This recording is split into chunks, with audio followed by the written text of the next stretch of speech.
유시민 작가가 이재명 대통령을 또 직격했습니다. 이번엔 대통령이 개파 수장처럼 행동한다고 쓴소리를 했는데 당장 여권에선 이 정도면 사주를 받은 것 아니냐, 이제 그만 자중해라 같은 목소리가 쏟아졌습니다. 이준성 기자입니다. 대통령이 개파의 수장처럼 행동하고 있어요. 누가 당대표가 되어도 그 사람이 대통령의 부하가 아니에요. 또다시 이재명 대통령을 비판하고 나선 유시민 작가. 대통령은 특정한 후보가 되기를 원하고 있어요. 소위 친명을 자처하는 국회의원들이나 정치인들의 여러 말과 행동. 대통령의 그동안의 여러 가지 말로 볼 때 명백합니다.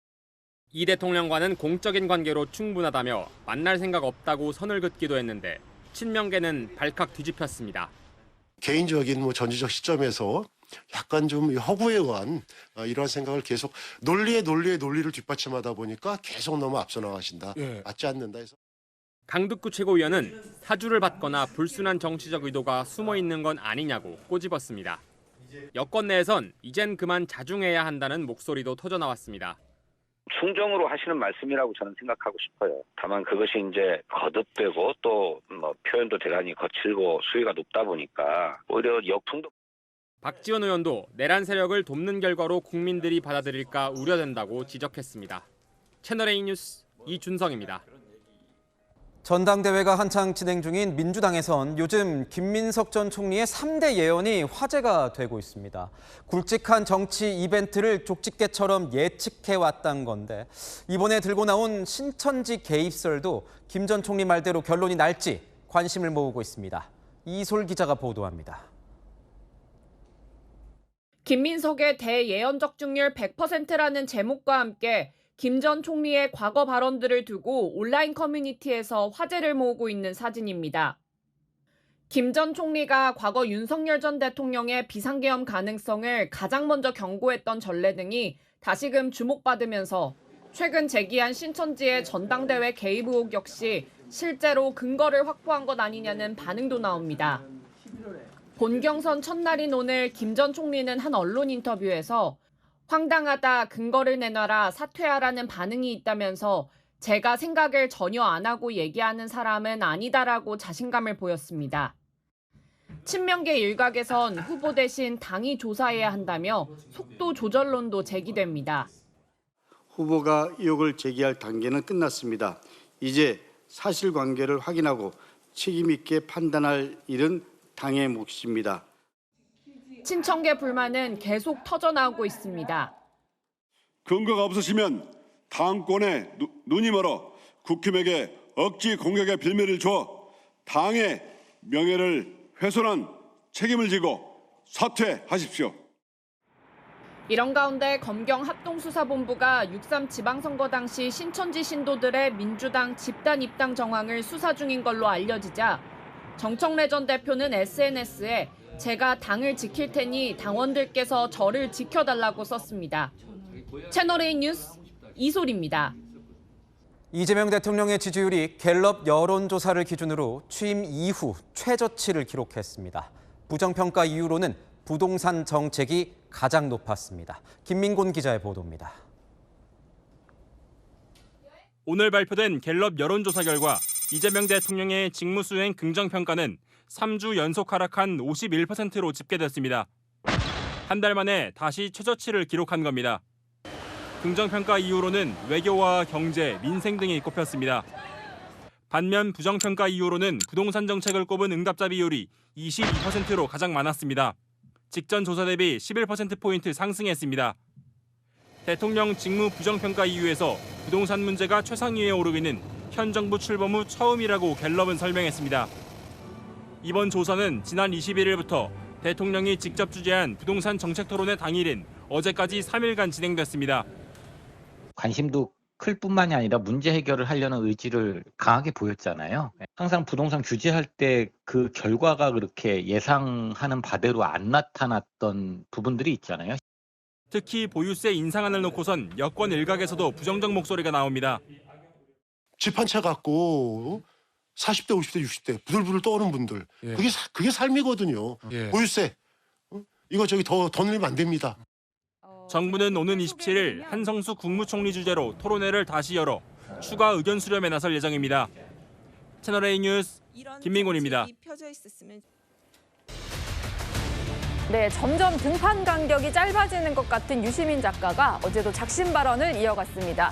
이번에는 대통령이 특정 계파의 수장처럼 행동하고 있다, 이렇게 지적했습니다. 대통령이 계파의 수장처럼 행동하고 있어요. 제가 보기에는 지금. 그렇게 하면 모두가 곤란해진다. 상황이 명백하잖아요. 대통령은 특정한 후보가 되기를 원하고 있어요. 소위 친명을 자처하는 국회의원들이나 정치인들의 여러 말과 행동. 네. 정청래 후보는 호흡이 안 맞고 그 대통령하고 계속 엇길로 가면서 자기 정치했다고 근거가 뭔지는 모르겠는데 근데 민주당은 공무원 조직이 아니거든요. 누가 당대표가 되어도 그 사람이 대통령의 부하가 아니에요. 네. 유 이재명의 수장이라는 발언에 대해서 질문을 조금 더 디테일하게 했더니 이런 얘기를 했습니다. 대통령이 계파의 수장처럼 행동하고 있지 않느냐, 이렇게 얘기를 했는데요. 박창환 교수님, 대통령 오늘 순방 떠났는데 이 얘기 뭐 듣고 가셨을 테고요. 계파의 수장처럼 행동한다, 어떤 의미로 이 얘기를 하는 걸까요? 그러니까 이제 이재명 대통령이 당내 어떤 뭐 행사들, 뭐 예를 들어 공천이라든지 아니면은 어떤 방향 이런 거에 대해서 이제 방향성에 대한 이야기들을 이제 몇 번 했어요. 네. 이 부분에 대해서 이제 이재명 대통령은 여당은 앞으로 어떤 방향으로 좀 갔으면 좋겠다, 이런 취지로 한 건데, 또 이런 인물이 지방선거에서 당선되면 굉장히 좋겠다, 이런 취지로 한 건데, 이걸 가지고 이제 계파 수장처럼 했다, 이렇게 이제 표현을 한 거거든요. 네. 근데 이게 굉장히 논란이 될 수 있는 게, 이재명 대통령은 모두의 대통령을 계속 이야기해왔어요. 예, 계속 지금도 그 얘기를 하시잖아요. 네. 그리고 실제로 이재명 대통령이 그동안의 지지율이 높았던 이유도 어떤 진영이나 계파 여기에보다는 국익, 그다음에 어떻게 보면은 이제 뭐랄까 합리적 실용주의에 의거해서 여러 가지 정책들을 추진해 왔거든요. 그게 이재명 대통령이 어떻게 보면은 높은 지지율을 유지했던 알파적 오메가였는데, 이 부분들은 싹 사라지고 네. 특정 몇몇의 좀 논란이 있었던 부분만 싹 끄집어내 가지고 계파 수장 아니냐, 이렇게 비판을 한 거예요. 네. 자, 그러면 우리가 흔히 그런 얘기 하잖아요. 목욕물 버리려다가 애를 버린다. 그런데 이거는 목욕물은 안 버리고 애만 버려버렸어요. 예. 그런 점에서 이게 과연 맞는 비유냐. 어떤 구체적인 정책을 가지고 표현은 부드럽지만 정책 비판은 날카로워야 되는데, 네. 표현은 엄청 선을 넘고 내용은 굉장히 추상적이에요. 느낌을 가지고 비판을 한 거거든요. 예. 과연 이게 지금 이제까지 유시민 작가의 거의 비판의 논조가 정책이나 방향에 대한 이야기들은 구체적이지 않고 느낌은 굉장히 세게 얘기하는 흐름들을 계속 이어져 오고 있는데, 예. 이걸 갖다가 과연 이재명 대통령을 지지하는 적극 당원들, 지지층들, 국민들, 이분들에게 과연 공감대를 얼마나 얻을 수 있을지, 이 부분에 대해서는 좀 회의적이네요. 네. 그리고 또 이 얘기를 했는데요. 누가 당대표가 되더라도 그 사람은 대통령의 부하가 아니다. 뭐 말만 들어보면 맞는 얘기 같기는 한데요. 김성태 의원님. 네. 뭐 전당대회를 비롯해서 그동안의 당무에 좀 개입해왔다, 이렇게 좀 해석을 하는 것 같아요. 그렇죠. 이재명 대통령이 이제 심지어 국회의장 선출까지도 픽을 해가지고, 지금 조정식 국회의장 같은 경우도 정무특보를 시켜가지고 사실상 이재명 대통령이 낙점한 국회의장 후보다. 예. 이게 이제 그런 인식이 민주당 당원들이나 민주당 의원들에게 현실적으로 전달됐다고 해도 과언이 아니죠. 그뿐만 아니라 지난번 6.3 선거에서도 정원호 서울시장을 또 픽해가지고 실질적으로 무명의 성동구청장 3번 한 그 사람이 그냥 일약 서울시장이 됐단 말이에요. 당시 박주민 의원을 비롯한 많은 서영교 의원을 비롯한 쟁쟁한 민주당의 그런 선수들 다 물리치고 정원호 구청장이 후보가 된 거 아니겠습니까? 예. 그러니까 뭐 당뿐만 아니라 6.3 선거까지 전반적으로 이재명 대통령의 그런 영향력이 끼치지 않은 곳이 없다. 그렇기 때문에 이제 이 뉴 이재명 세력의 독주 내지는 또 내부 갱고를 갖다 지금 유시민 지금 현재 작가가 날리고 있는 거예요. 그러니까 네. 이 부분은 또 민주당 진영 내에서도 이제 노선 투쟁이죠.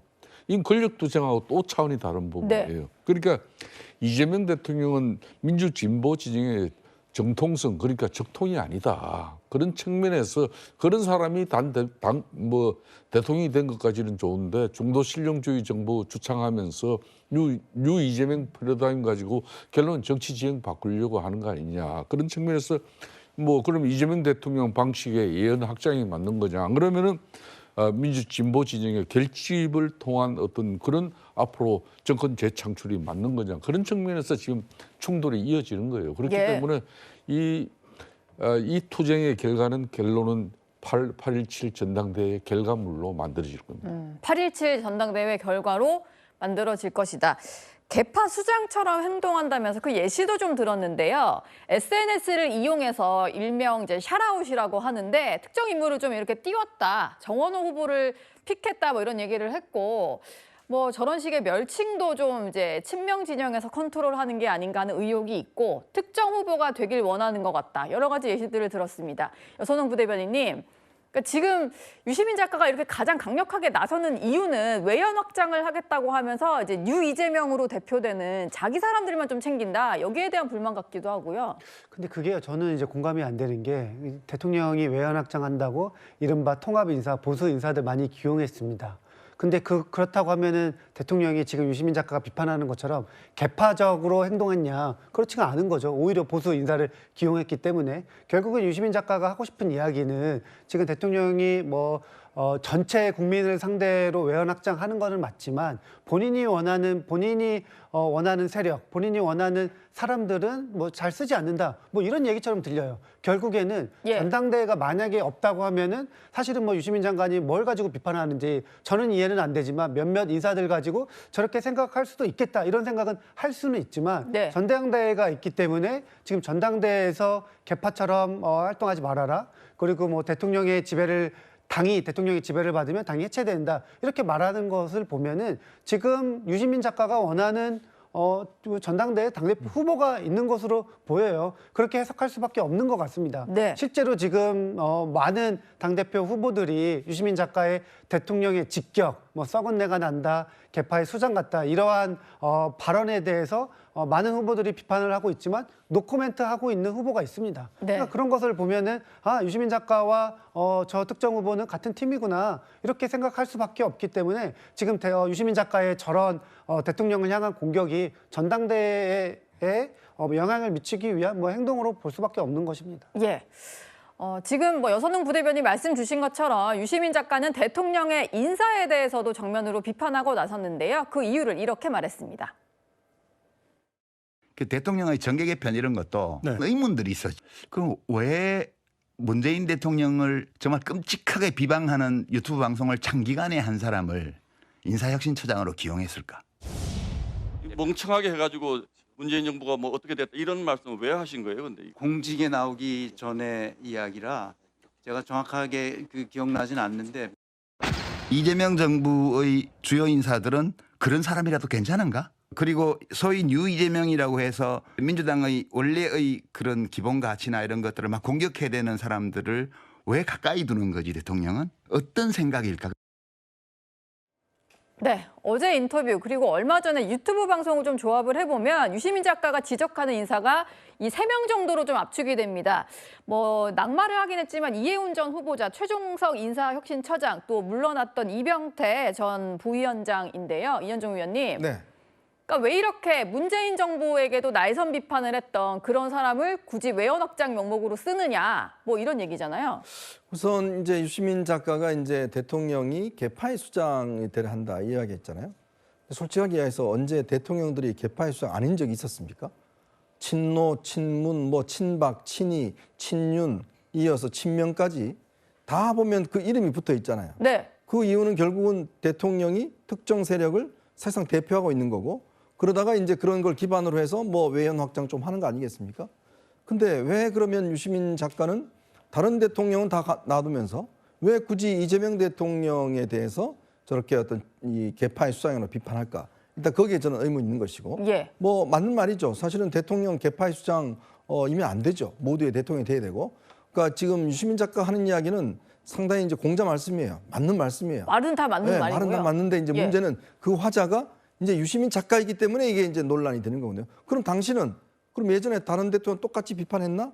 그러면 저 노무현 대통령에 대해서는 정적 경호실장이라 그러면서 그렇게 감싸면서 왜 그러면 이재명 대통령을 비판하지? 라는 비판이 있는 것이고 또 하나는 지금 이제 최동석 인사혁신처장 이야기를 했는데 솔직히 저도 이 인사 정말 이해할 수가 없어요. 아직까지도 저는 이 의혹을 풀지를 못했어요. 근데 아직 뭐 지금 잘 일하고 계시잖아요. 그렇죠. 계속. 더군다나 이 인사 문제를 총괄하는 사람을 솔직히 모르겠습니다. 이분이 정말 능력이 탁월해서 한다면 또 모르겠는데 제가 볼 때는 그렇지도 않고, 그리고 이분의 말이 보면 그동안 했는 말이 보면 굉장히 거칠고, 그리고 특히 이 뭐 문재인 전 대통령에 대해서 정말 이 우리가 말로 할 수 없을 정도로 그건을 짚어보면서 비난을 했던 분이거든요. 예. 그래서 처음에 저희가 아마 탑10에서도 이야기했지만 최동석 처장을 기용할 때 좀 이해할 수 없는 인사였다라는 이야기를 했는데 네. 문제는 이분이 지금 계속 승승장구하고 있습니다.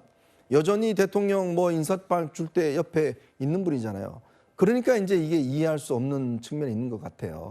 그러니까 이해운 장관 후보자나 뭐 이병태 같은 경우는 이분들은 이제 선거 때 사실은 국민의힘에 있다가 온 분들이기 때문에 뭐 제가 볼 때는 이거는 대통령이 좀 보여주기 식으로 뭔가 이제 이 확장하기 위한 거라고 하지만 네. 그러나 이제 그런 것들이 충분히 친문 진영에서는 굉장히 아마 대신해서 이 문재인 대통령을 사실은 악연이 있지 않습니까? 예. 이 문재인 대통령과 이 대북 문제, 송금 문제 사실 그 문제가 비롯된 게 결국은 문재인 대통령이 방북하면서 이재명 당시 경기도지사를 빼고 갔기 때문에 그 문제가 비롯된 거거든요. 네, 그런 얘기 뭐 많이 했었죠. 그렇죠. 네. 그런 것들을 때문에 아마 최동석 처장에 대해서는 특히 아마 이 유시민 작가는 상당히 반감이 있는 것 같습니다. 예. 그리고 나머지 두 사람은 뭐 지금 다 사퇴를 했습니다만 여전히 직을 유지하고 있기 때문에 더 콕 집어서 얘기를 하는 것 같습니다.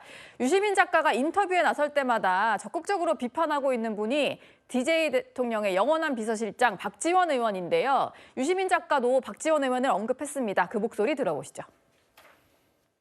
유시민 작가가 그런 의도는 아니겠지만은 결과론적으로 보면은 내란 세력을 득되게 하고 있다. 박지원 어르신의 말씀은 굳이 논박 안 하겠습니다. 이제 그분 입장에서는 그런 말씀을 하실 수도 있겠다. 그냥 그렇게 생각하죠. 김대중 대통령 후보 때는 필패론을 그러면서 보수의 조순 후보를 지지하실 거예요. 당선이 되니까 실패 그리고 하야. 적극적으로는 정신이상설까지 얘기해가지고 얼마나 흔들었냐고요. 그건 뭐 사실관계를 다투지 않겠습니다. 이 정도는 별 싸움 아니에요. 예컨대 뭐 박지원 의원님이 문모닝 하시던 시절에 문재인 당대표 시절에 그때 어땠는데 그때는 지금하고 게임도 안 돼요. 네, 처음에는 어르신 말씀에 논박하지 않겠다라고 했었는데 나중에 이게 잘 봉합이 될 수 있을까 이렇게 물었더니 문모닝 시절을 언급을 하면서 그때는 뭐 그 정도 싸움도 있었는데 지금 이건 별것도 아니다라고 얘기를 했습니다. 김성태 의원님, 문모닝 시절에 의원 하셨잖아요. 예, 그렇습니다. 근데 뭐 논박 안 하겠다고 하면서 문모닝 언급한 거 보면은 이거 저격했다고 봐야 되는 거 아닐까요? 그렇습니다. 이제 유시민 작가 같은 경우는 뭐 자신이 그래도 민주 진보 진영의 가장 빅 스피커로서 지금 이재명 대통령 중심의 독자적인 어떤 정치 판짜기, 그러니까 재건축의 어떤 이런 세력 개편을 시도하고 있는 부분에 대해서 이 사람은 대단히 못마땅한 거예요. 그러니까 자신이 민주 진보 진영의 정통성을 지금 지켜나가고자 하는 그런 전사가 되어 있는 겁니다. 지금 이 사람은. 그런 측면에서 이제 박지원 선배 같은 경우는 사실상 이 유시민 작가가 많이 DJ 대통령 저격도 했죠. 그 김대중 전 대통령 같은 경우는 상당히 고령의 대통령이 됐잖아요. 그렇기 때문에 늘 건강설하고 또 심지어 정신 이상설까지도 이거는 야당에서도 어느 누구도 제기한 적이 없어요. 함부로 해서는 안 되는 얘기인데. 그렇죠. 그렇지만은 이제 그런 부분까지 사실상 유추하게 만든 사람이 바로 유시민 작가거든요. 그런 측면에서 이제 박지원 선배께서 저런 지적을 해내는 것은 당신은 옛날에 이렇게 한 적도 있는데 지금 이게 뭐 하는 짓이냐.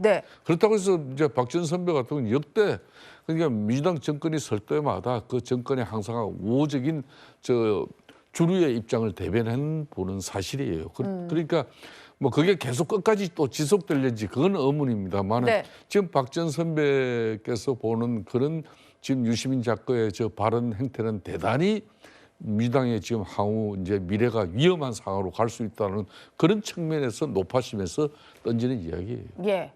어쨌든 김대중 전 대통령에 대한 비판에 대해서는 사실관계를 다투지 않겠다라고 얘기를 했습니다. 박찬원 교수님. 어느 정도 비판을 인정한다 이런 의미로 해석을 해야 될까요? 사실 민주당의 주류는 크게 두 번 교체가 됐습니다. 노무현 대통령 이전까지만 하더라도 민주당은 호남의 민주당이었어요.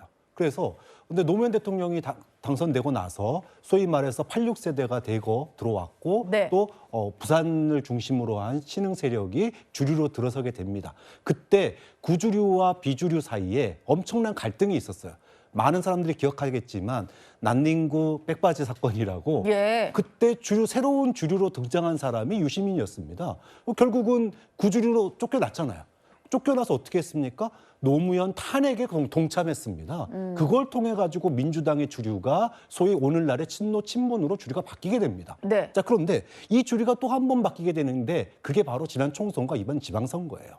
그 주류는 이번 주류는 친명과 소위 말하면 뉴 이재명입니다. 자, 이렇게 세력이 주류가 교체되는 과정에서 그럼 기존의 기득권 세력, 기존의 주류가 가만히 있었느냐? 앞서 말씀드렸지만 과거에 민주당의 주류가 교체될 때는 호남 민주당 세력이 노무현 대통령 탄핵에 동참했어요. 하지만 이번 같은 경우에 그럼 친노 친문은 지금 이재명 대통령 지금 들이받고 있는 거예요. 네. 본인이 앞장서서.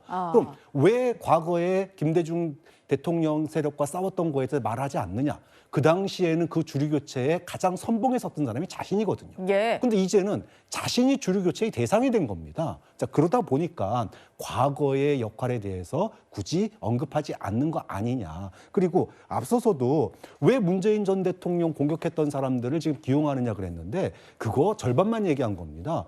이재명 정부에서요, 이재명 대통령을 과거에 공격했던 사람들도 굉장히 많이 쓰고 있어요. 네. 가장 대표적인 사람이 이번 재보궐에 나왔던 김용남 후보입니다.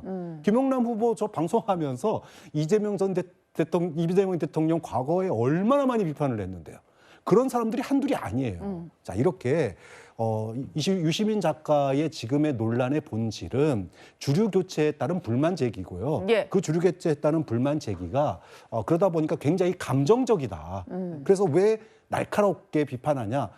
정책의 구체성을 가지고 비판하는 게 아니라 감정적이고 뭉뚱그린 비판이 나오는지는 저는 거기에 본질이 있다고 봐요. 예, 이게 또 전당대회와 맞물리면서 주류를 둘러싼 주도권 논쟁이 더 격화되는 상황인 것 같습니다. 유시민 작가가 쓴 5년 전의 사과문을 파묘했던 또 다른 분이 있는데요. 그런데 사실 저격의 시작점은 유시민 작가였습니다. 차례대로 목소리 들어보시죠. 지금 뭐 어떤 분은 뭐 무죄 받고 지금 정치로 복귀했는데 막 조중동을 포함해서 재래 언론에서 막 단독 인터뷰하려고 어마어마하게 띄우고 있어요. 조심해야 됩니다. 그 사람들이 감별을 엄청 잘해요. 이재명 대통령과 민주당의 해별 사람들을 띄웁니다. 계속 몇 년 전부터. 이게 한동훈에 대한 사과문입니까? 나 읽어보겠습니다. 단편적인 정보와 불투명한 상황을 오직 한 방향으로만 해석해 입증 가능성을 신중하게 검토하지 않고 이게 한동훈에 쓴 거구나. 네, 맞아요. 정치 현안에 대한 비평은 앞으로도 일절하지 않겠습니다. 그 자세로 우리 대통령 정말 좀 한번 모니터 보세요, 제발. 그냥 망해라고 무슨 정언명령 자기 실현성 예언을 하듯이 아니면 내가 망하게 만들 거야 뭐 그런 느낌이잖아요. 네, 내용을 자세히 들어보면 서로가 서로를 향해서 이재명 대통령에게 도움이 안 되고 있다라고 얘기를 하는데요. 여선웅 부대변인님, 유시민 작가와 송영길 의원은 또 어떤 구원이 있어서 저렇게 좀 싸우시는 건가요? 글쎄요, 저는 지금 어쨌든 이제 아까 그 유시민 작가가 이야기했던 그 문모닝 있잖아요. 거기에 대해서 한 말씀 드리면은 문모닝 그때도 했었는데 별거 아니었다 이렇게 말씀하셨는데 문모닝 하고 나서 탈당하고 분당됐습니다. 국민의당으로 다 나가시지 않았나요? 그렇습니다. 예. 굉장히 심각한 사건이고 그 당시에는 어쨌든 뭐 야당 대표에 대한 공격이었는데 야당 집안 싸움이었는데 지금은 야당 아니죠. 집권 여당입니다. 예. 집권 여당이 이렇게 흔들리는 모습을 보면은 지금 뭐 많은 당원들이 야 이거 총선 아니면 그 다음에 있는 뭐 대선까지 재집권 가능하겠냐 이거에 대한 우려가 굉장히 많다 이 말씀을 드리고요. 저는 지금 뭐 유시민 작가, 송영길 의원 후보 이렇게 다시 한번 또 옛날 이야기 끄집어내면서 서로 이렇게 뭐 싸우고 있는데 그게 진짜 이번 전당대회에 하등 도움이 안 된다 이 말씀을 드리고요. 계속해서 과거 파묘하는데 제가 금방 문모닝 이야기했던 것처럼 파묘하면 할수록 서로에 대한 부담이 됩니다. 이게 정말 생산적인 논쟁이 안 되기 때문에 좀 자제했으면 좋겠습니다. 예. 여권 일각에서는 차라리 대통령을 직접 만나서 대화해보는 게 어떻겠냐 이런 목소리까지 나오고 있는데요. 어제도 관련 질문이 있었습니다. 유시민 작가는 딱 2마디로 선을 그었습니다. 대통령님한테 섭섭한 거 있으시면은 그냥 전화하세요. 만나시면 되잖아요. 당연히 대통령이나 아니면은 뭐 대통령 주변 아니면 본인께서 친하신 이런 대통령 주변의 분들 만나셔가지고 전달하고 피드백이 안 됐을 때는 저는 그러는 게 맞지 않을까 생각합니다. 저는 만날 생각이 없습니다. 공적인 관계로 충분하다고 봐요. 만날 생각이 없다. 그리고 관계 설정을 딱 하네요. 공적인 관계로 충분하다. 이런 얘기를 하는데 이현종 의원님. 그러니까 내가 하는 거면 평론이니까 뭐 들을 게 있으면 들어라. 사적으로 조언해 줄 생각은 없다. 뭐 이런 의미인가요? 그 사실은 유시민 작가가 이런 발언을 하기 이전에 제가 알기로는 아마 취재하기로는 청와대 측에서 이재명 대통령과 유시민 작가의 만남을 몇 차례 추진했던 걸로 알고 있습니다. 아, 취재하신 내용이군요. 근데 이제 유시민 작가가 그걸 거듭 아마 거절했다고 그래요. 아마 그때부터 상당히 이제 좀 본인이 노무현재단 이사장을 그만뒀잖아요. 이제 그만두면서 뭔가 이제 본격적인 뭔가 말을 할 듯이 이제 참전할 듯이 본인이 이야기를 한 적이 있지 않습니까? 이제 그러면서 이제 바로 이 본격적이라는 게 바로 지금 나타나고 있는 이 이재명 대통령에 대한 어떤 직접적인 비판을 하기 아마 결심을 한 것 같아요. 그래서 아마 곽상원 당시 의원이 노무현재단 이사장 하면서 너무 개인적으로 다 하는 거 아니냐 하니까 바로 내려놓고 그리고 지금부터 내가 이제 평론을 하겠다라고 시작을 한 거 아니겠습니까? 아마 그런 거는 이제 좀 작정을 한 것 같아요. 작정을 하고 특히 지금 이제 민주당 전당대회 국면에서 뭔가 어떤 이 세력의 어떤 변화를 줘야 되겠다. 그래야지만이 향후에 친노 친문 세력들 사실은 이게 굉장히 쌓여왔습니다. 지금 솔직히 지난번 총선 때 비명 행사할 때 그때 이 문재인 대통령 측근 그룹들 당시 친문 그룹들이 많이 공천 탈락됐잖아요. 그들이 지금 다 낭인이 됐어요. 이제 그러다가 더군다나 김동연 전 경기도지사가 이제 낙선하면서 거기 또 일하던 분들도 다 나와버렸어요. 그러면 사실은 거의 다 실업자 신세가 됐습니다. 그러니까 그 세력이 꽤 있어요. 그런 불만들이 쌓여 있는 거거든요. 그런 응축된 에너지가 사실은 이번에 유시민 작가의 입을 통해서 표출을 시킨 것이고 만약에 이번에도 김민석 전 총리나 이런 사람들이 당대표가 될 경우에는 기존의 친문들은 다시 복귀할 기회가 없다라는 걸로 아마 판단하고 있는 것 같아요. 그래서 뭔가 판을 흔들어야 되겠다라고 아마 작정을 하고 그래서 이제 이 이재명 대통령도 만나지 않고 저는 칼을 갈아온 게 아닌가라는 생각이 들고 아마 이재명 대통령 측에서는 여러 경로를 통해서 사실은 유시민 작가에게 뭔가 본인의 어떤 오해나 이런 부분들을 하려고 노력을 했지만 이미 유 작가는 상당히 좀 거리를 두는 그런 형태인 걸로 알고 있습니다. 여권에 여러 가지 논란들을 좀 일으키고 있는 유시민 작가 얘기까지 만나봤습니다. 네, 상임위원회 배정에 반발한 권영진 국민의힘 의원이요. 정점식 원내대표를 향해서 폭언과 폭력을 행사하며 파장이 커지고 있습니다. 어제 소동이 일어난 직후에 정점식 원내대표의 얘기부터 들어보시죠. 있을 수 있는 일은 아니지만은 당 내부의 문제를 가지고 이런저런 이야기하는 거는 적절하지 않다고 생각을 합니다. 아니, 당사 문제로 바꾼 게 아닙니다. 혹시 그럼 어떻게 좀 대화가 마무리됐는지 여쭤볼 수 있을까요?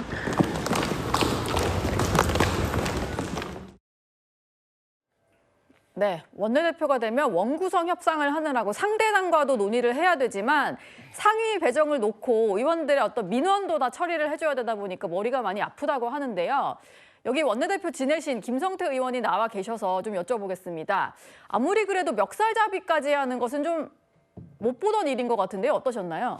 그러니까 이제 뭐 후반기 원구성이 사실상 국회에서는 제일 어려운 겁니다. 그러니까 전반기 원구성 당시에는 배지 새로 달고 들어오면은 뭐 지도부가 이렇게 뭐 상임위 배치하는 대로 가야 되는 것이고 뭐 그렇게 또 그 이후에도 큰 분란도 없어요. 그렇지만 이제 후반기 원구성 같은 경우는 새로 선출된 원내대표도 그래도 의원들이나 당원들에게 좋은 상임위 많이 가져오고 이번에 법사위 뭐 이렇게 가져오는 거 실패했지만은 뭐 얘기도 못 가져오고 그랬습니다만은 하여튼 이 성적표를 잘 갖기 위해서 정진식 원내대표도 지금까지 국회를 뭐 정상화시키지 못한 그 어려움이 있었어요. 하여튼 그렇지만 우여곡절 끝에 이제 국회는 정상화시켰어요. 이제 그러고 나니까 이제 의원들이 후반기에는 특히 1지망, 2지망, 3지망까지 써내면서까지 자신이 가고 싶어하는 상임위가 있어요. 왜? 이제 2년 후면 이제 2년도 안 남았어요. 불과 1년 8개월 후면은 다음 총선을 치르기 때문에 지역 유권자들에게 일정 부분 국회 활동을 통해서 성과도 내야 되고 또 자신의 정치적 이미지도 만들어야 되고 그러려면은 자기가 잘할 수 있는 상임위, 전문성이 있는 상임위 가야 되는 거거든요. 그런 측면에서 후반기 의원 구성은 정말 아주 정무적인 정치적 역량과 능력이 많이 반영이 돼야 돼요. 그런 측면에서 이제 정진식 원내대표도 그냥 여야 간의 의원 구성 합의에 너무 또 뭐 집중하다 보니까 의원들 110명 그렇게 야당 의원들 110명을 이렇게 각 상임위로 배정하고 챙기는 부분에 대해서는 좀 뭐 이렇게 좀 세심하지 못했던 것 같아요. 그러니까 저 권영진 의원 같은 경우는 사실 대구시장도 2번 한 사람 아닙니까? 네, 그렇죠. 4선 의원이나 마찬가지예요. 예. 상당히 점잖고 또 균형감도 좋고 객관성도 잘 유지하는 그런 사람인데 이번에는 정말 화가 많이 났던 것 같아요. 그렇지만은 뭐 원내대표 멱살가지 한 부분은 그건 대단히 잘못된 거니까 바로 사과했으니까 한 번 더 사과하세요. 네. 멱살 잡혀보신 적은 없으시죠? 아니 나는 맨날 내가 그때 당 대표 권한 대행까지 했는데 그때는 친박 비박 간의 싸움이었어요. 그 어청에서 나도 뭐 멱살 비슷한 거 그래요? 뭐 솔직히 잡혔죠. 물병 날라오고 뭐 다 했죠. 그러니까 이런 거 가지고 당에 더 이상 뭐 국민들에게 논란 빚는 모습, 제1야당의 모습은 아니니까 잘 추스리고 넘어가 주시면 고맙겠습니다. 보통 근데 이런 이제 말싸움이나 다툼은 비공개에서 벌어지는데요. 어제는 문 밖으로 다 들릴 정도여서 밖에 있던 기자들이 이렇게 다 들어버렸습니다. 이게 저희가 재구성을 한번 해봤는데 기자들이 워낙 많이 밖에 있다 보니까 일명 뭐 귀대기라고 해서 그냥 밖에서 다 새어 나온 소리예요. 뭐 반말로 뭐 이렇게 얘기를 하고 멱살을 잡냐라고 했더니 10번이라도 잡는다 이런 대화들이 좀 오갔다라고 합니다. 박창환 교수님, 근데 결과적으로 권영진 의원이 사과를 하기는 했는데요. 의원들 사이에서는 이게 마음이 좀 안 풀린 분들이 많은 것 같더라고요. 네, 뭐 징계 얘기까지 나오고 있는 것 같습니다. 사실은 도를 넘었죠. 여야 간에 멱살 잡아도 뭐 윤리위 해부하겠다, 뭐 난리가 나는 때인데 지금 뭐 여야 간도 아니고 원내에서 원내대표, 사실 원내대표가 상임위 교통정리 해주는 건 맞습니다. 하지만 교통정리 제대로 안 해주고 자기 가고 싶은데 못 가게 했다고 멱살 잡고 이러면 그거는 뭐 정치인 아니죠. 그건 깡패죠. 그런 점에서 선을 넘어도 한참 넘었는데 뭐 사과를 하신 건 당연한 거고요. 좀 사과를 갖다가 그 한 죄에 비해서 너무 뭐랄까요? 너무 얕아. 너무 이제 짧게 간단히 너무 하셨나요? 짧고 그냥 단톡방에다가 올려놓는 걸로 사과를 하신 거잖아요. 자, 그렇게 되면 원내대표 뭐가 되겠습니까? 좀 진정 어린 좀 사과를 제대로 하실 필요가 있지 않겠느냐. 그런 이게 단순하게 원내대표에 대한 사과가 아니에요. 사실은 국민의힘이 원내에 들어가서 선전하기를 기대하는 지지층에 대해서 못난 모습 보여 죄송하다. 국민과 지지자들에 대한 사과도 같이 들어가는 거거든요. 좀 그런 부분에서 좀 진정 어린 사과가 필요했는데 좀 그런 점에 있어서 한 행동에 비해서 사과가 너무 약했다. 그리고 국민들에 대한 사과의 예의도 아니다. 좀 비판받을 지점이라고 봅니다. 네. 어쨌든 뭐 사과를 하기는 했는데 당내 파장은 이어지고 있습니다. 정점식 원내대표는 공식 회의에 불참을 했고요. 당내에서는 징계 목소리가 이어지고 있습니다. 오늘은 여야 의무성 합의에 따라서 국회의장과 상임위원장단이 현충원 참배를 갔습니다. 원내대표도 그 행사에 참석하고 계시기 때문에 오늘 제가 대신 주재하게 되었다는 말씀을 드립니다. 어제 국민들께 부끄럽고 한편으로 동료 의원으로서도 참담한 일이 발생했습니다. 항의와 물리적 행위는 분명히 구분되어야 합니다. 당의 명예와 품위를 훼손하는 행위에 대해서는 엄정하고 단호하게 대처하겠습니다. 중앙윤리위원회는 도를 넘은 폭력적 언행으로 당의 명예를 실추시킨 권영진 의원을 즉각 징계 심의에 회부하십시오. 권영진 의원의 행위는 공당의 질서를 파괴한 중대한 해당 행위인 만큼 윤리위는 어떠한 정치적 고려도 없이 최고 수준의 중징계로 일벌백계 하십시오. 권영진 의원은 상처받은 당원과 국민 앞에 조건 없이 사과하고 현재 거론되고 있는 대구시당 위원장 등 모든 당직의 후보군에 즉각 사퇴하십시오. 네, 국민의힘의 원내 부대표단, 그러니까 다 현역 의원들인데요. 의총 소집을 요구를 했습니다. 유야무야 넘어갈 수 없다라고 얘기를 했고요. 국민의힘의 사무처 노동조합, 이제 당직자들이 모여있는 노조에서도 10번이라도 사죄를 해야 된다. 징계를 해달라 이런 요청도 좀 이어지는 그런 상황입니다. 여선웅 부대변인님, 징계 요구서가 곧 도착이 될 것 같더라고요. 그럼 제대로 좀 심의를 해야 되겠네요. 그렇습니다. 근데 지금 저는 기사를 보고도 사실은 약간 좀 진짜인가 이런 생각이 들었거든요. 예. 멱살을 잡는다는 게 어쨌든 물리적으로 폭력을 행사했다는 건데 그게 가능한 일일까? 근데 권영지 의원이 본인이 어쨌든 인정하고 사과하는 것을 보면은 실제로 멱살잡이가 있었던 것 같아요. 네. 그렇다고 하면은 진짜 이거는 약간 뭐 당내 징계는 약간 좀 당연한 것이 아닌가 이런 생각이 들고, 그리고 제가 또 약간 좀 개인적으로 궁금했던 지점은, 그러니까 보통은 원내대표 선거를 하면서 그때 이제 본인이 가고 싶은 상임위 아니면 뭐 위원장 뭐 이런 거를 이제 뭐 같이 이제 하거든요. 예. 그러니까 권영진 의원이 그 정정식 의원을 안 밀었을 것 같은데 이렇게 대담하게 아니면은 과감하게 그 정정식 원내대표한테 나 여기 가겠다 이렇게 요구하는 것도 사실은 웃기거든요. 예. 그 뭐 약간 당내 그러한 뭐 개파적인 이런 시각에서 볼 때 지금 권영진 의원 같은 경우에는 뭐 지금 징계를 약간 좀 넘어가기는 쉽지는 않아 보입니다.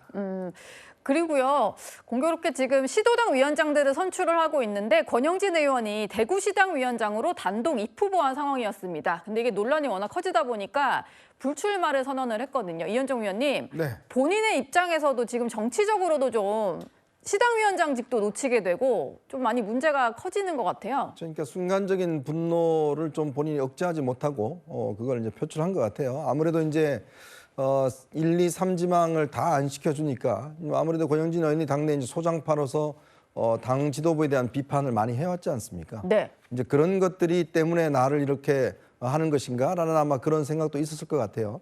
근데 사실 국민의힘이 뭐 이런 일만 있습니까? 뭐 윤리위도 저건 지금 뭐 서로 간에 지금 사퇴하라고 난리고, 또 지금 이렇게 의원들도 그렇고 당대표는 이제 바깥에 가서 태극기 흔들고 있고, 예.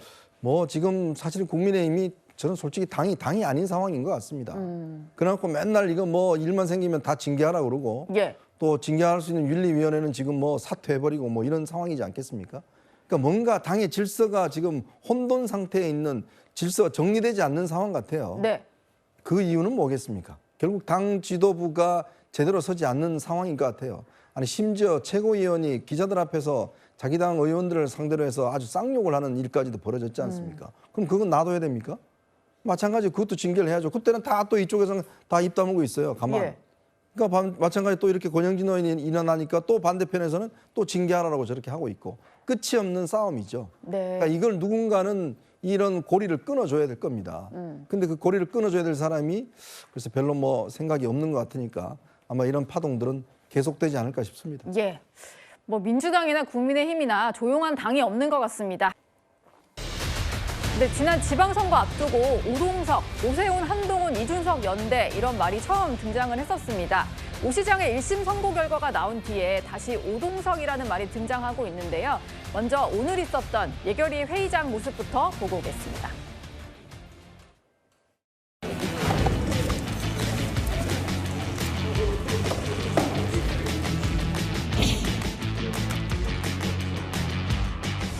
사실 이번 예결위 같은 경우에는 우리가 초과 세수가 얘기 나오는 상황 속에서 그것을 어떻게 합리적으로 공평하게 쓰는가가 국민들의 관심사가 아닐까 이렇게 생각합니다. 앞으로 선배 동료 의원님들 모시고 꼭 이 합리적인 방향으로 예산이 쓰일 수 있도록 저도 의견 보태겠습니다.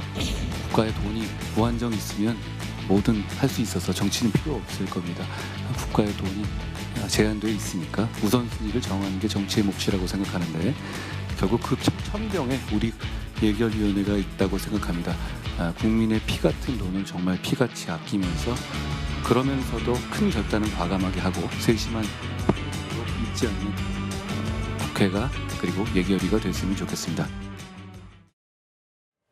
네, 의석수가 이제 원내 의원 수가 좀 적은 개혁신당 그리고 무소속이다 보니까 이렇게 예결이 짝꿍이 된 것 같은데요. 나란히 앉아서 일단 인사말을 했는데 악수 나눈 것 외에 두 사람이 눈을 마주치면서 대화하는 모습은 포착이 되지 않았습니다. 김성태 의원님, 네. 두 분이 별로 안 친한 것 같긴 한데 오늘 딱히 이렇게 뭐 대화를 옆자리에 앉아서도 많이 나누진 않더라고요.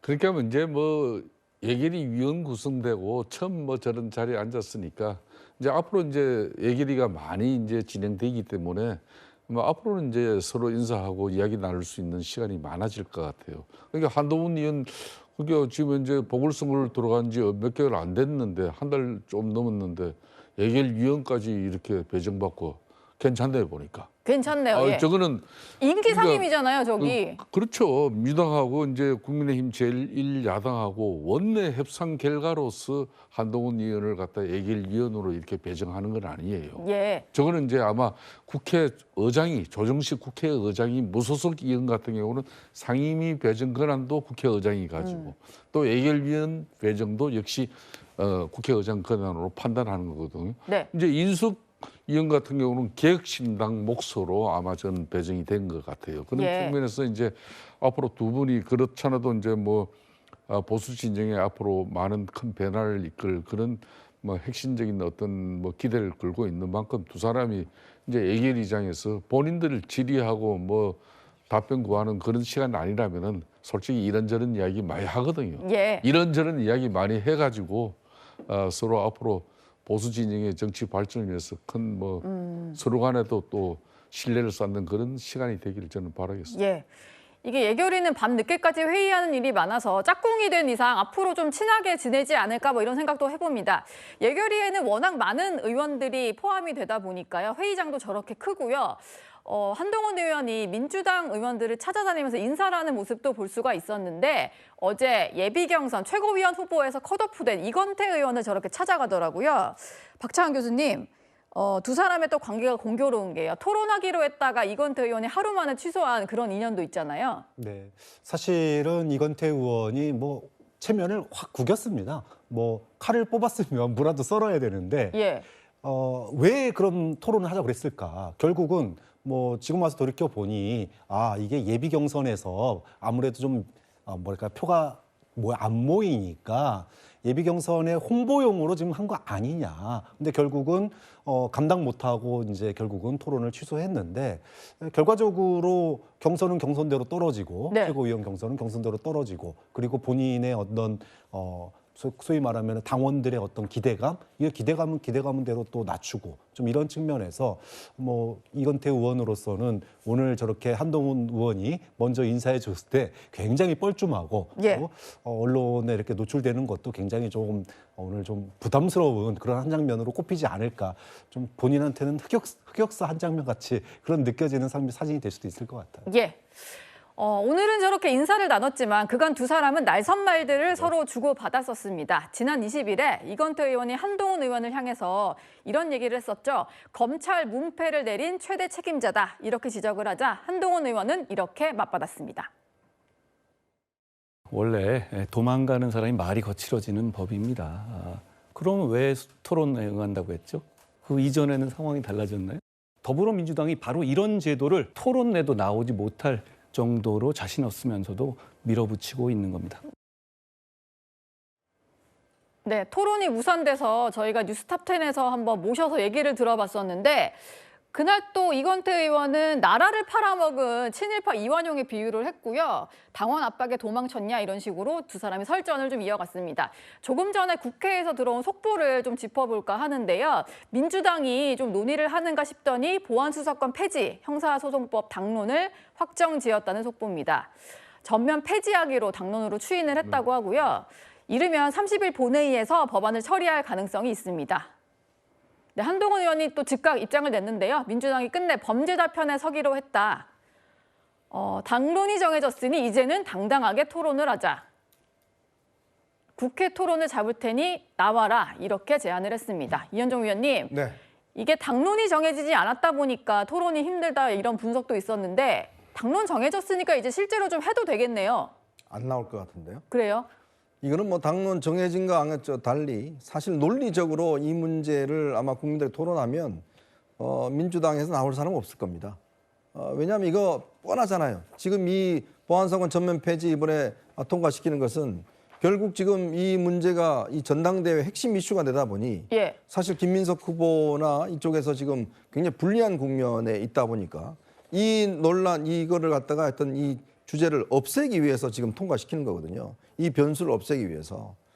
사실 당내에서도 지금 대안입법도 거론되고 있고 또 토론도 했지 않습니까? 네. 그러다가 갑자기 대통령 청와대에서 빨리 해줬으면 좋겠다라는 메시지가 나오니까 바로 이 한명도 원내대표가 이거 그냥 우리 그냥 간다라고 하면서 지금 당론으로 정하고 바로 이 전당대회 전에 통과시키겠다. 네. 그 이유는 정말 이 국민들에게 정말 중요한 법입니다. 국민들의 권익과 국민들의 형사사법의 방어권과 직결된 문제를 자신들의 정치적인 행사의 전당대회에 결국 뗄감으로 쓴 거 아니겠습니까? 자, 그렇다면 이제 앞으로 벌어질 이 보안수사권과 관련해서 많은 국민의 눈물과 이런 것들을 다 민주당이 책임져야 될 겁니다. 예. 누가 이야기했지만 결국 이 문제가 다음 총선과 다음 대선에도 결정적 영향을 미칠 겁니다. 예. 아마 그 후과는 민주당이 이제 고스란히 져야 될 텐데 제가 생각할 때는 이거 토론에 나올 사람 저는 161명 중에서 한 명도 없을 가능성이 있다는 생각이 듭니다. 없을 것이다. 예, 김성태 의원님. 예, 강주 여고생 피살 사건 그 국민적 울분과 분노 민주당도 분명히 들었을 겁니다. 오죽하면은 이재명 대통령이 임명한 이석연 국민통합위원장 같은 경우도 지청 눈치 보고 이 당략에 매달리는 지금 민주당을 비판했어요. 예. 책임 있는 공당이라면은 공동체의 미래에 위한 어떤 원칙을 저버려서는 안 된다고 그렇게 국민통합위원장도 호소를 했는데도 불구하고 민주당은 8.17 전당대회에서 정말 선명한 뭐 그런 강성 당원들 의식해가지고 이런 식으로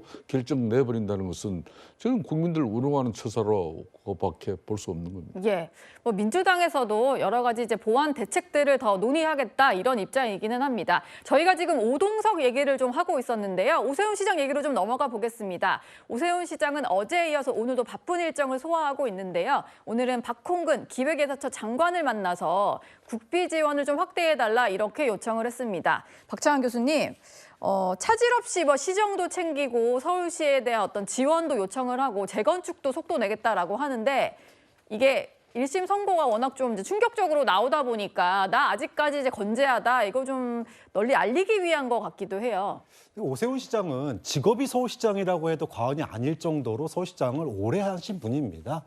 본인에게 정치적 위기가 이번이 처음도 아니고 여러 번 위기를 겪어왔기 때문에 그런 위기가 있을 때마다 서울시정에 공백을 보인다 그러면 예. 다음 정치를 할 수가 없는 거죠. 저는 뭐 그런 점에서 1심에서 당선 소위 시장직 상실형을 받았지만 시정의 그 틈을 보여주지 않을 정도의 예. 그 정도의 저는 뭐 연륜이 있다고 보고요. 그건 너무 당연한 거라고 봐요. 네. 그리고 지금 사실 오세훈 시장이 할 수 있는 거는 결국 2심에서 완전히 판결을 뒤집는 수밖에 없습니다. 뭐 100만 원 이하로 줄이는 거 사실상 불가능한 상황이고요. 결국은 법원의 판단을 완전히 뒤집어야 되는 그런 것에 승부수를 걸어야 되는 상황이기 때문에 예. 저는 뭐 시정과 별개로 본인의 정치적인 생명을 가져가기 위해서는 2심 준비 굉장히 신경 써야 되는 그런 부분이고 이게 쉽지만은 않다라는 게 또 많은 전문가들의 판단이거든요. 네. 시정은 시정대로 흔들림 없이 하시면서 법의 판단에 뒤집기 위한 노력은 최선을 기울이셔야 된다라고 봅니다. 뭐 오세훈 시장의 형이 확정이 되게 되면 이제 보수 진영 입장에서는 주요 주자 한 명을 잃게 되는 거기 때문에 다 촉각을 곤두세우고 있는데요. 일단 선고 결과에 대해서는 여러 가지 셈법들이 좀 복잡한 것 같습니다. 당권파 사이에서는요, 장 대표에게 이제 쓴소리 못하지 않겠냐 이런 얘기가 좀 나오는 것 같고 한동훈 의원 같은 경우는 납득하기 어렵다. 항소심에서 바로잡히길 바란다. 이런 입장을 냈고요. 오 시장과 좀 가깝다고 볼 수 있는 이준석 의원은 좀 안타깝다.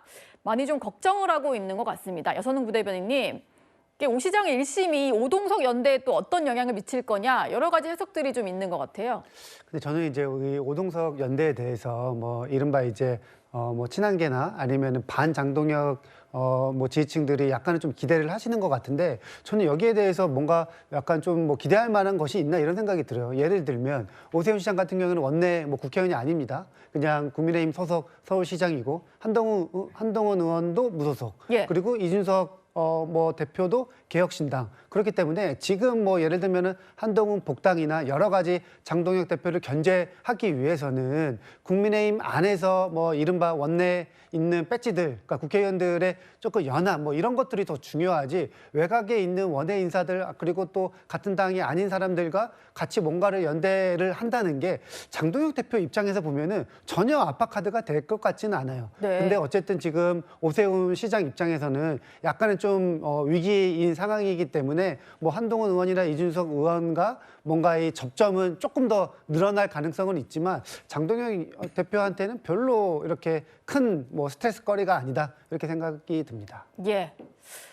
뭐 한동훈 의원은 오늘 예결위 회의장에도 참석을 했고요. 1호 법안에 이어서 2호 법안도 발의를 했는데 역시 선관위를 직격하는 내용입니다. 선거관리위원회 직원들의 휴가와 휴직을 조정하는 내용인데 선거 앞두고 워낙 휴가를 많이 가다 보니까 그걸 좀 못하게 하는 내용입니다.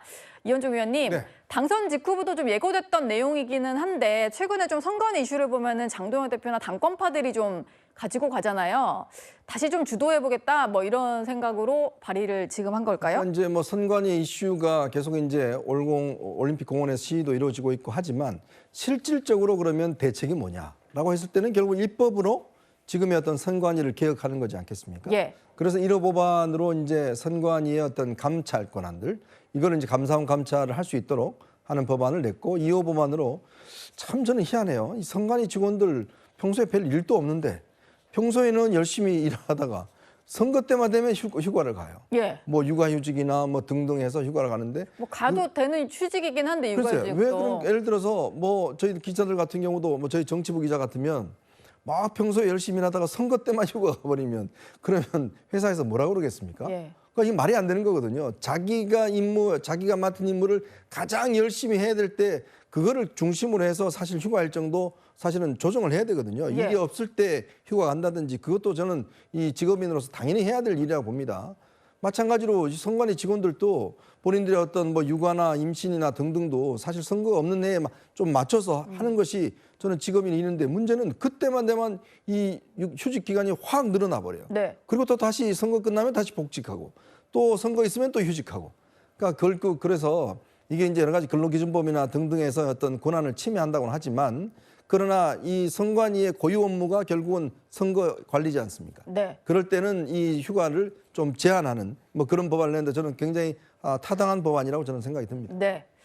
법안을 발의할 때는 대표 발의자도 있어야 하지만 공동 발의 인원이 좀 차야지 발의를 할 수 있습니다. 1호 법안 때는 국민의힘 의원들 31명이 참석을 했는데 이번에는 18명 정도가 참여를 한 것 같아요. 김성태 의원님. 네. 인원수가 좀 줄어든 거 뭐 이거 굳이 뭐 해석을 좀 덧붙여야 되는 내용일까요? 그건 전혀 해석 뭐 정치적 의미를 크게 부여할 부분은 전혀 아니에요. 뭐 법안 발의는 이제 의원들 10명만 참여하면은 발의될 네. 수 있는 것이고 예. 또 의원들 개개인이 다 헌법기관이기 때문에 자신이 판단해서 저 법안에는 자신 이름을 올리는 게 좋겠다 아니면 뭐 나는 이번에는 빠지겠다 이거는 아주 자유로운 의사 결정이에요. 그렇기 때문에 뭐 가령 이제 친한계 의원이라고 해서 한동훈 의원이 이제 발의하는 법안에는 전부 다 그 서명을 하는 것도 아니거든요. 예. 친한계 의원만 하더라도 뭐 이시면 벌써 지금 이제 친윤의 핵심 인사인 김기현 의원 윤한홍 이런 사람들도 들어간 동참을 것만 했죠. 보더라도 예. 그러니까 이게 의원들 참여 숫자 가지고 판단할 문제는 아닙니다. 다만 이제 지금 이제 그 한동훈 의원이 발의한 저 내용은 이제 장동혁 대표 같은 경우도 지금 큰 관심을 가지고 있는 법안이잖아요. 예. 투표용지 부족 사태에서 비롯된 선관위가 과연 선거 부실인가? 아니다. 이게 부실도 많이 쌓이면 이게 부정선거로 갈 수 있는 거인데 그런 측면에서 선관위를 갖다 제한하고 또 직무 감찰에 대한 그 범위를 갖다가 또 크게 늘리고 선관위 위원장을 대법관 중에 한 사람 그냥 뭐 잠시 와서 그냥 보는 어떤 그런 비상인 대법관 그런 겸직 제한 부분도 앞으로 맞지 않다 이렇게 개정 법안을 발의한 부분은 전체 국민의힘 의원들이 다 공감할 수 있는 법안들이에요. 그런 예. 차원에서 한동훈 의원이 시적절하게 법안을 잘 제시하고 있는 것 같습니다. 예. 이른바 오동성 연대 얘기까지 한번 만나봤습니다. 김민석 더불어민주당 당대표 후보가 제기한 신천지 전대 개입설을 놓고요. 친청계 최고위원 후보 3명이 역공에 나섰습니다. 예비 후보가 압축이 되고 나면은 그 말씀 주신 것을 포함한 전당대회 초반의 여러 현안에 대해서 한번 정리해서 말씀드릴 기회를 갖겠습니다. 제가 어떤 문제를 전혀 일정한 어떤 판단 없이 또는 대안적 방향 없이 문제 제기하거나 그러지는 않고요. 김민석 후보 본인이 신천지 가짜뉴스 폭탄을 투척해놓고 왜 자꾸 숨바꼭질을 하십니까? 말로 혹세 무민하지 말고 증거를 제시하십시오. 제발 근거를 좀 대보십시오. 김민석 후보에게 묻습니다. 반명 한자가 반명 아닙니까? 분열주의를 얘기하는 사람이 분열주의자 아니겠습니까? 빨리 근거를 대십시오. 근거가 없으시면 당권에 눈이 멀어 국힘에게 억지 공격의 빌미를 줘 당의 명예를 훼손한 책임을 지고 사퇴하십시오. 네.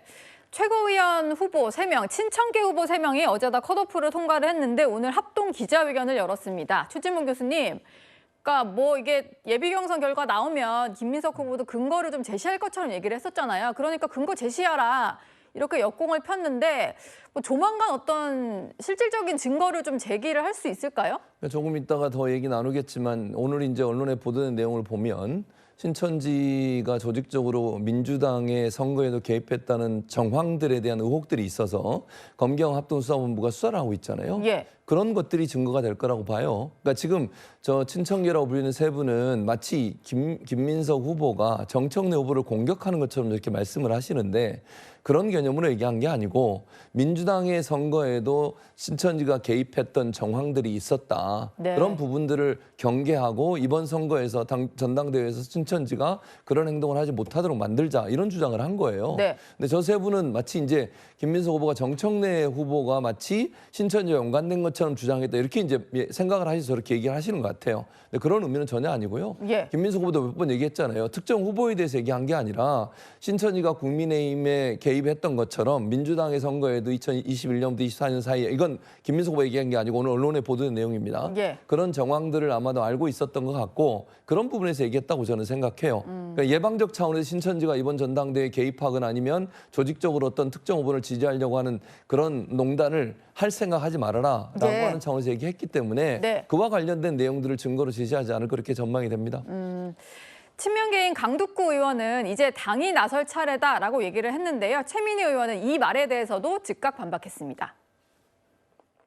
더 이상 후보들 간의 공방으로 이어져서는 안 됩니다. 후보가 의혹을 제기할 단계는 끝났습니다. 이제 사실관계를 확인하고 책임 있게 판단할 일은 당의 몫입니다. 당은 제기된 의혹에 대해서 확인하고 그 결과를 당원들에게 투명하게 설명해 주시기 바랍니다. 최고위원회에서 나왔다는 그 발언, 후보가 제기했는데 왜 후보는 물러나고 당이 나섭니까? 후보도 하고 당도 나서야죠. 왜 거기서 후보들을 빠지라고 합니까? 문제 제기한 후보 왜 빠져야 합니까? 저희는 이미 당이 나서라고 지난번 기자회견에서 얘기하지 않았습니까? 진상조사에 나서라. 근거가 있냐 없냐 빨리 확인해라. 그리고 책임 있는 조치를 취하라고 얘기한 바 있습니다. 네. 최민희 의원은 이런 얘기를 하네요. 왜 문제 제기한 후보가 빠지냐. 후보도 나서고 당도 나서야 된다라고 얘기를 했습니다. 이현정 의원님. 네. 일견이 뭐 이 말도 맞는 말이긴 하잖아요. 문제 제기했으면 후보도 계속 얘기를 해야지 왜 갑자기 빠지나요? 참 예비 후보 이제 경선이 끝나자마자 사실은 이제 본격적인 포문을 열기 시작하는 것 같습니다.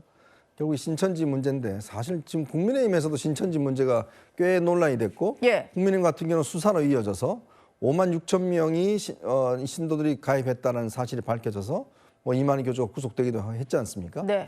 그러니까 제가 몇 번 말씀드렸지만 이게 우리 정당이요.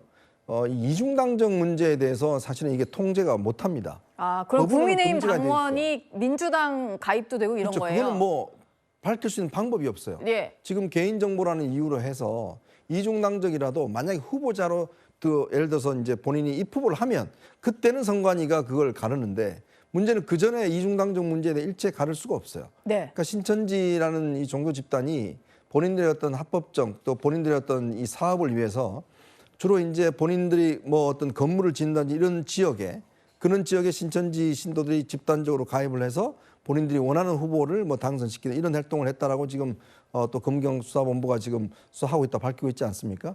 이제 그런 내용들이기 때문에 그래서 저는 아마 이거 앞으로 그냥 김민석 후보가 아무 증거 없이 이런 이야기를 하진 않았을 겁니다. 예. 뭔가 증거는 있을 것 같고 뭐 그건 아마 이제 조금 있으면 아마 공개가 되지 않을까 저는 그렇게 생각이 듭니다. 네. 친명계 최고위원 후보로 분류되는 박선원 의원도 조직적인 개입설을 주장하고 있는데요. 그 목소리도 듣고 오겠습니다. 제가 확보한 제보에 의하면 민주당과 국민의힘은 파란당, 빨간당 또는 파란 리본, 빨간 리본으로 표현하기도 합니다. 특정한 시기가 되면 빨간 리본을 달아라 또는 파란 리본을 달아라 하며 지침을 내리기도 했습니다. 입당 작업, 소위 필라테스 프로젝트를 진행할 때는 구역별, 부서별로 입당 목표를 정하고 투표할 후보를 지시하고 투표 완료 화면이나 참여자 명단을 제출하게 하고. 네, 박선원 의원의 주장도 여야 가리지 않고 신천지가 저렇게 정당에게 좀 접근을 해왔다 이런 주장인데요. 박찬원 교수님, 오늘 합수본에서도 민주당의 어떤 가입과 관련돼서 수사하고 있다는 점은 좀 인정을 했거든요. 근데 이번 전당대회를 앞두고 가입했냐 이게 뭐 중요한 이슈인 거잖아요. 그렇죠. 저는 내용이 약간 굉장히 타이밍이 이상했다라고 봐요. 예. 약간 오해의 여지라고 말씀하셨는데 글쎄요. 이번 전당대회가 아니었고 과거였다. 그다음에 특정 후보를 염두에 둔 게 아니었다라고 얘기하지만 예. 분명히 그 타이밍은 선거의 그 소위 전당대회의 구도를 갖다가 자신으로 끌고 가기 위해서 이슈 전환을 한 거였거든요.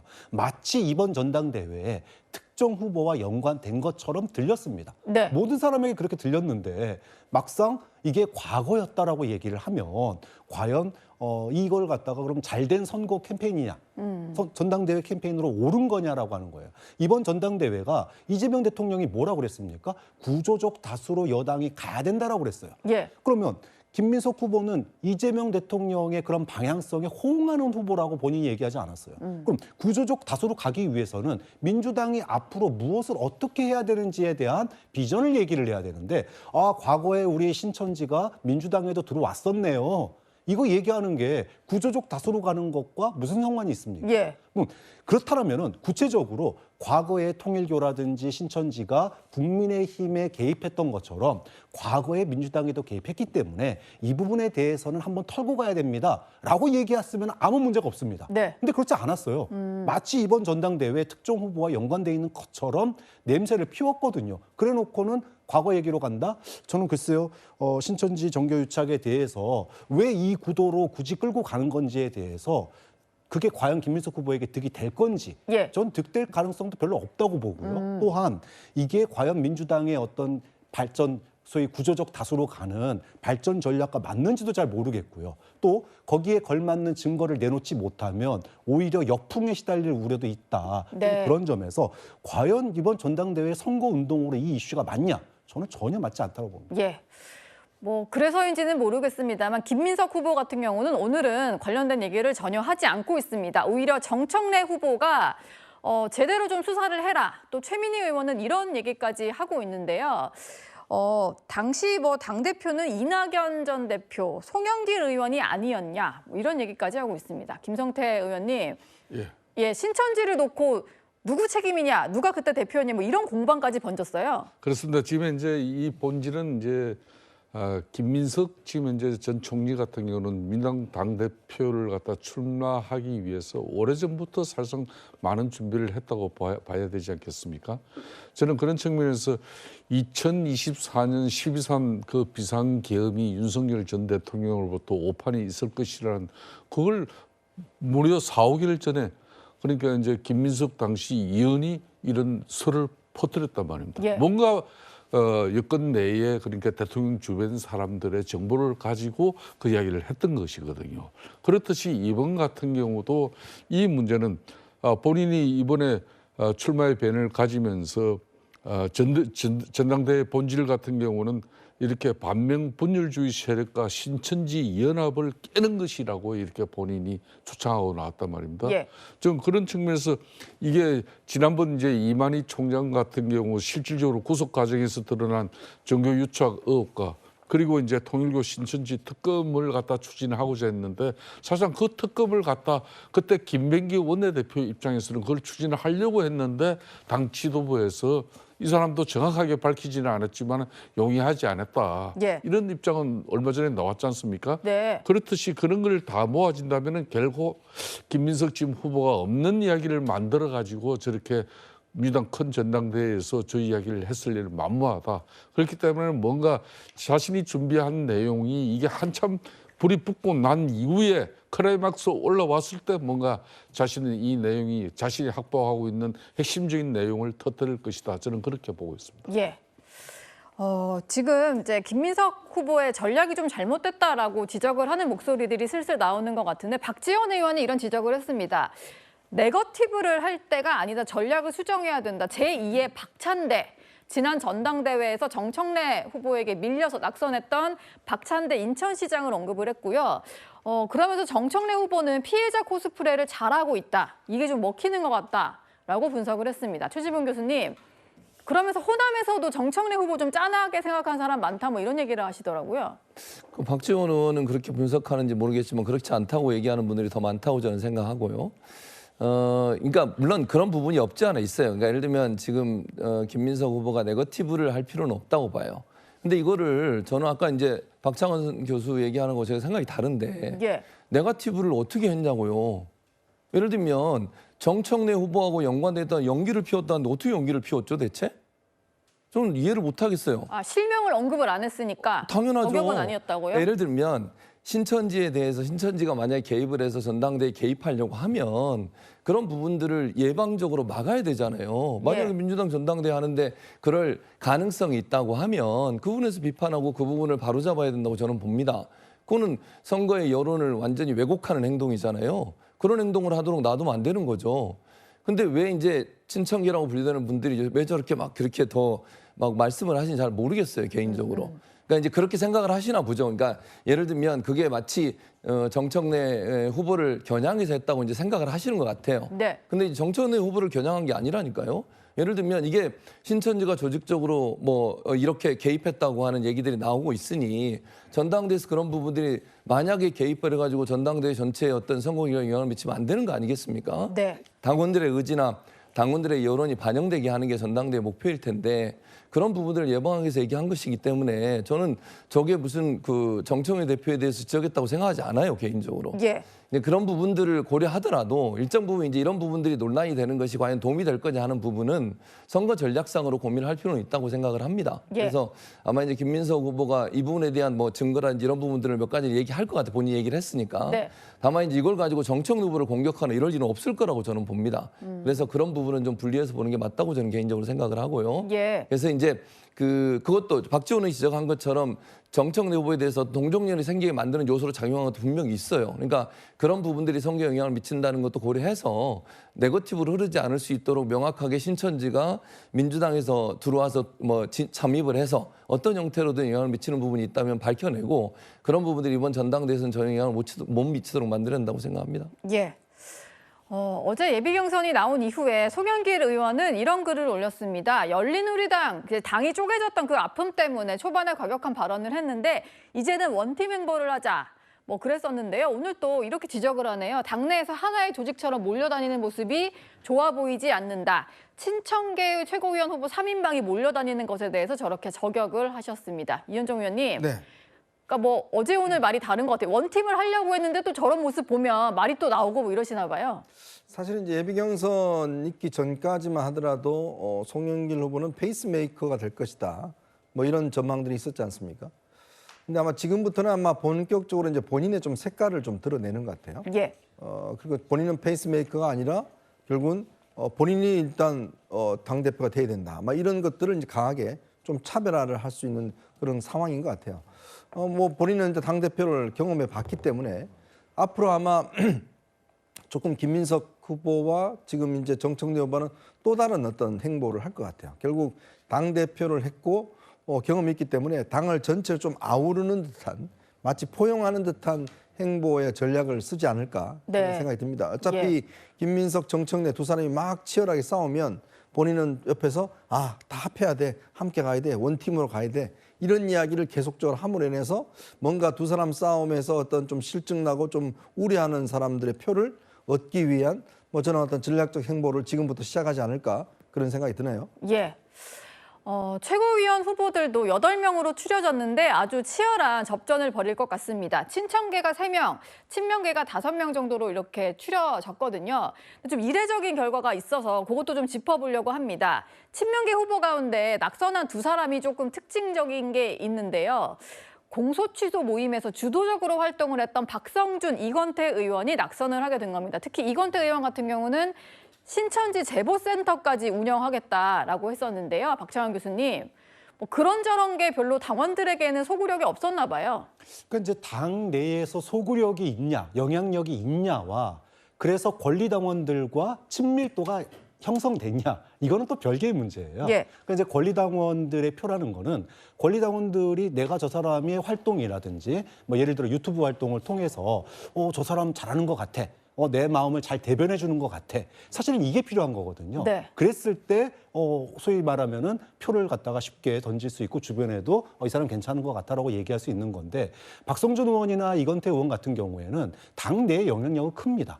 실제로 일도 굉장히 잘하시고요. 근데 문제는 당원들과의 이 친밀도, 그러니까 가깝게 느껴지는 예를 들어 유튜브를 통해서 당원들과 접촉을 한다던가 네. 이런 부분들에 있어서 좀 약점이 있었는데 그 부분을 갖다가 보완하지 못하다 보니 좀 선호도에서 떨어진 게 아니냐. 그래서 일 잘하는 것과 네. 소위 권리당원들에게 표를 받는 거는 이게 좀 별개로 있을 수 있다라는 거죠. 예. 사실 어떤 사람이 인기가 높으냐 이거는 정말 사람들 마음을 움직이는 거니까요. 알 수 없는 것 같습니다. 최고위원 본경선에 진출한 친청계 이성윤 의원이요. 어제 소감 발표에서 이런 말실수를 하기도 했습니다. 빠른 시일 내에 검찰개혁을 완수할 수 있도록 하고 1인 1표제 반드시 사수해서 이 당의 주인이 당원임을 반드시 입증하겠습니다.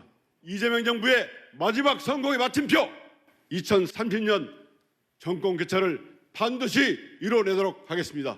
함께해 주십시오. 예, 여당 의원이니까 정권 교체를 하시면 안 되고 정권을 재창출하셔야 되거든요.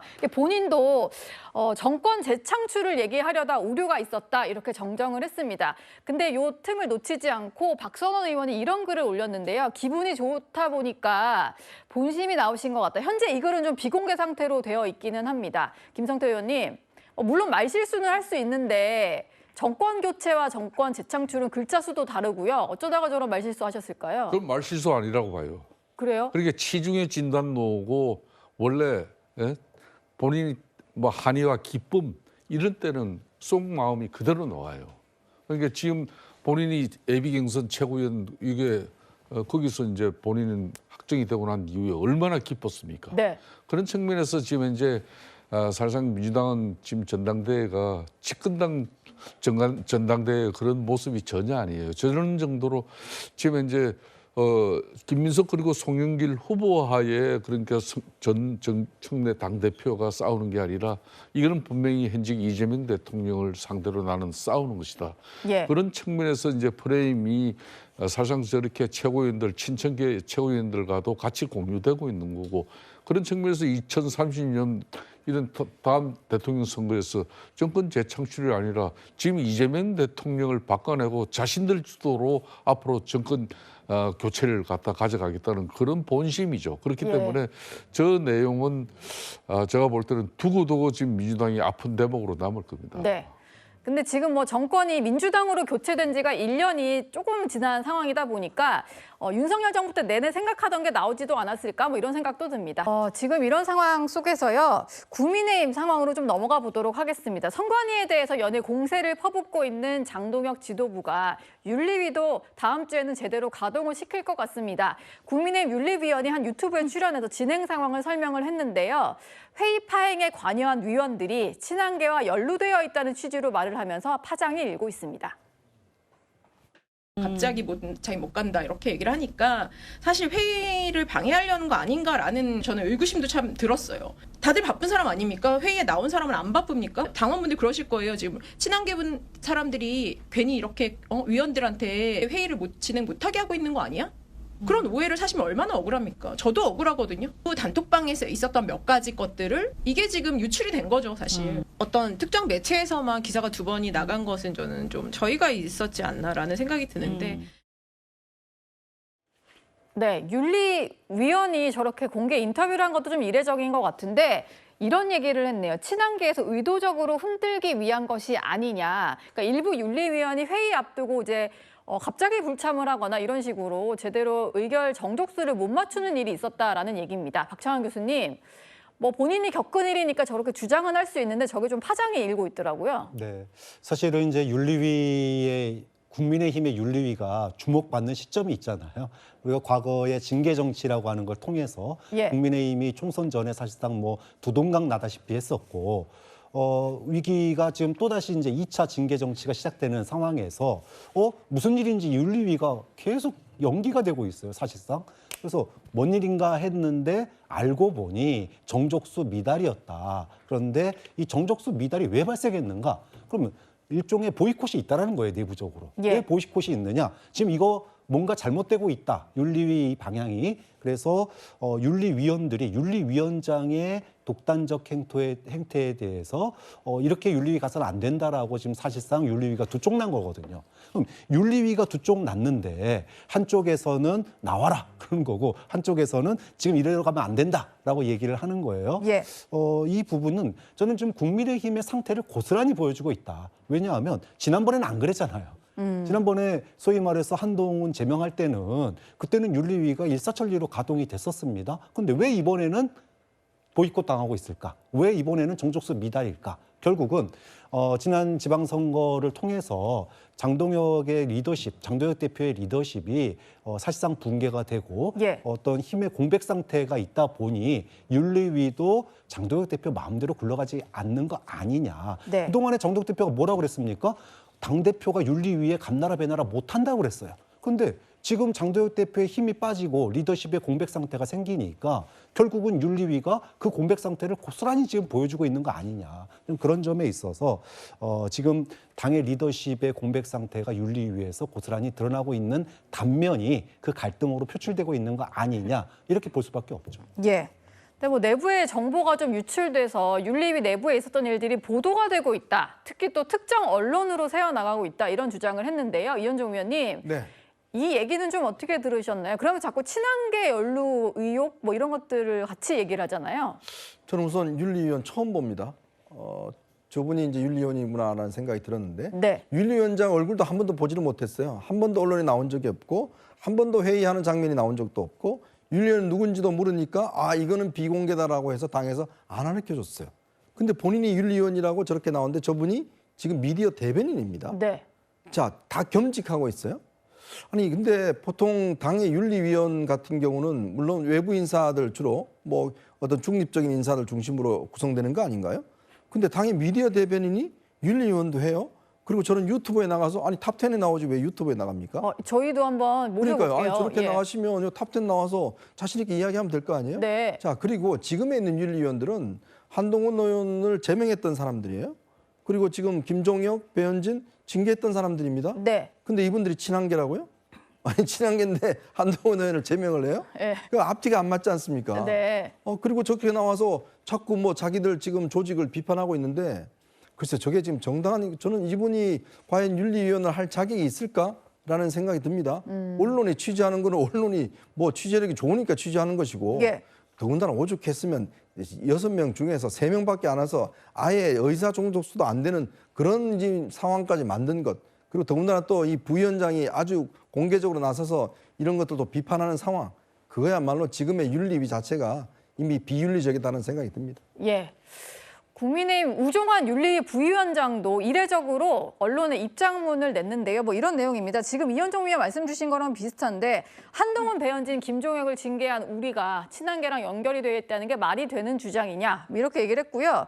그리고 기준을 하나 마련을 했잖아요. 지속적이고 반복적으로 당대표에 대해서 비판한 것, 이걸 징계하는 것은 너무 주관적이다라고 얘기를 했습니다. 최진문 교수님, 그러니까 윤리위 내부의 이견이 오늘 우종환 부위원장이 입장문을 내면서 거의 공개적으로 드러난 그런 상황이거든요. 그런 상황이죠. 7명 중에 3명만 참석했다는 거 아니겠습니까? 그것도 이제 논란이 되고 저는 이제 제일 이해 안 되는 부분은 그 부분이에요. 그러니까 다른 부분은 뭐 충분히 징계의 대상이 될 수 있다고 봅니다. 예를 들면 다른 후보를 예를 들면 정당이 후보가 있는데 본인이 소속된 정당에 다른 후보를 지지하고 이런 부분은 징계할 수 있다고 봐요. 네. 근데 대표를 지속적으로 비판했다는 이유로 징계를 한다. 이건 아니라고 봅니다.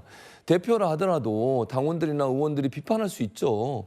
뭐 허위 사실을 유포하거나 아니면 뭐 당의 그 사실도 아닌 얘기를 가지고 얘기했다면 논란이 될 수 있지만 하는 뭐 정책이라든지 이런 것들이 문제가 있다면 저는 비판할 수 있다고 봅니다.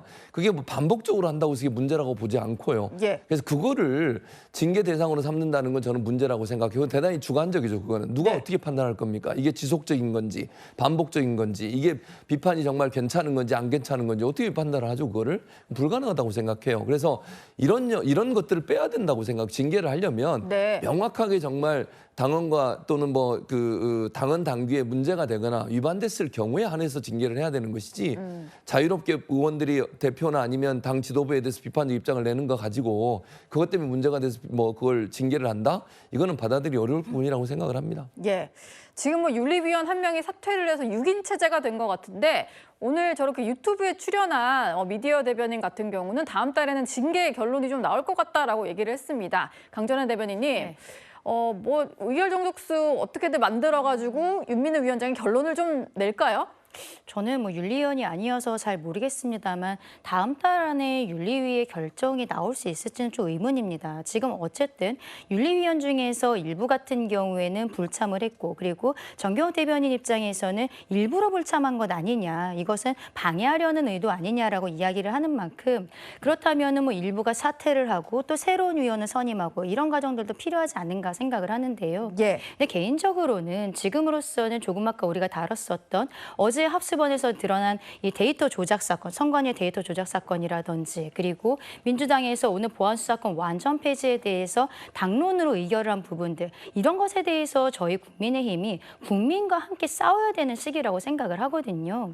지난 지방선거 이전에도 어쨌든 하나 되기 위해서 징계 같은 것들은 지금 하지 않겠다라고 장동혁 대표가 이야기를 한 바가 있습니다. 예. 지금도 바로 그런 순간이라고 생각을 하고 일부의 윤리위원들의 문제가 아니라 당이 하나가 먼저가 되는 것이 저는 먼저라고 생각을 해요. 그 과정에서 장동혁 대표가 중심을 먼저 잡아줘야 된다. 그 다음이 윤리위원들의 선임 문제 그리고 윤리위에서 결정 문제로 넘어가는 것이다라고 말씀드리고 싶습니다. 네. 국민의힘 윤리위 얘기까지 한번 만나봤습니다. 이제 시청자 여러분들이 보내주신 댓글을 확인해 보겠습니다. 검사받고 예방하는 게 최선의 방법이다. 네, 개그맨 이경규 씨가 받았다는 치매 검사에 대한 댓글을 주신 것 같아요. 9년 만에 결론이 나왔는데 액수도 어마어마하네. 재벌가의 이혼 소송이다 보니까 액수가 거의 1조 원에 달하는 상황입니다. 쓴소리도 한두 번이지 이 정도면 그만해도 된다. 유시민 작가에 대해서는 좀 여러 가지 우려들이 많이 나오는 상황이네요. 국회에서 멱살잡이라니 너무나 어른답지 못하다. 네, 요즘에 어른이들 이런 표현도 하던데 아이만 탓할 게 아니고 어른도 어른답게 행동을 하셔야 될 것 같습니다. 징계 접수만 쌓여가네. 네, 결론을 내고 징계하지 않겠다라는 결론이 나든 어쨌든 결론을 빨리 내려야 될 것 같습니다.